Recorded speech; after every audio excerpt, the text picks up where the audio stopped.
Hello everyone, my name is Jennifer Dela Pasion from BSc 1-3 and I am your discussant in this video.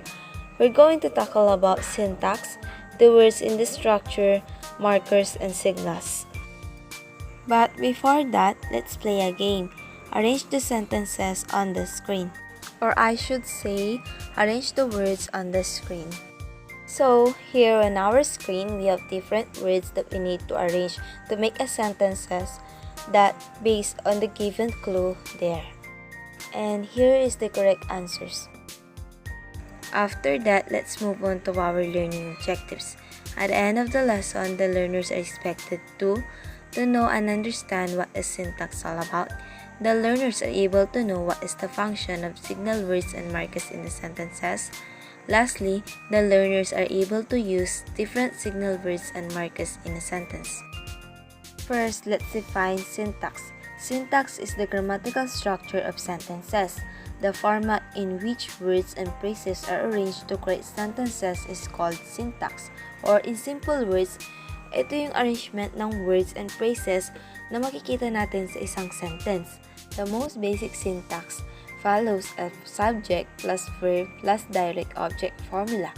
That is, Julian hit the ball. Syntax allows us to understand that we wouldn't write hit Julian the ball. As you can see in the given example, Julian is the subject, hit is the verb, and the direct object is the ball.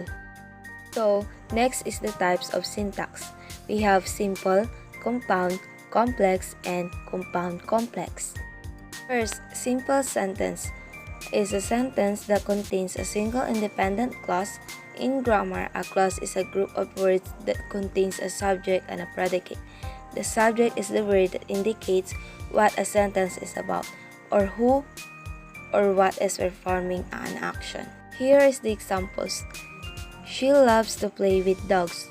The teacher teaches in the classroom. He likes bananas. Rose brushes her teeth twice a day. The next one is compound sentences. It's a sentence that connects two independent clauses, typically with a coordinating conjunction like and, or, but. Examples: they spoke to him in English, but she responded in Spanish. Nancy was out of oil, so she went to the grocery store.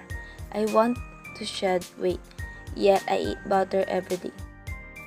Third one is the complex sentences. It's a sentence that contains an independent clause and a dependent clause. So when we say independent clause, it is a set of words that can stand alone. But when we say dependent clause, it can not stand alone. Examples: when the cake is brown, remove it from oven. All classes are suspended because of the typhoon. When he was young, he wanted to be an astronaut. Lastly, we have compound complex sentences. It's comprised of at least two independent clauses and one or more dependent clauses. Examples: when I grow up, I want to be a ballerina, and my mom is proud of me. I will get to watch television, but first, I have to clean up the dishes after we finish eating. We won the game, but my uniform was muddy because it rained the entire time. Next, let's define what is signal words. Signal words are specific words that you can use to Next, let's define what is signal words. Signal words are specific words that you can use to transition between different ideas in your paper clearly and organically. It can be used in adding, comparing, contrasting, time, example, and summary on a sentences. In other words, signal words are the words that we use to give transition in our ideas in our paper.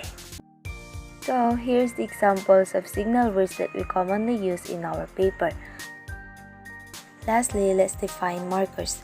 In linguistics, it is a free or bound morpheme that indicates the grammatical function of a marked word, phrase, or sentences. A discourse marker is a word or phrase whose function is to organize discourse into segments. Example include well, so, right, okay, now, I mean, and others. Discourse markers are also called linking words or phrases or sentence connectors. or in other words, ang markers ay ginagamit para ma-indicate natin ang grammatical function ng isang word, phrase, or sentences. Here's the examples of linking words that we commonly use in our paper. Lastly, always remember that signal words are used to brief transition in our paper, while the markers are used to indicate the grammatical function of the word, phrase, or sentences. So this is the end of my discussion. Thank you for listening.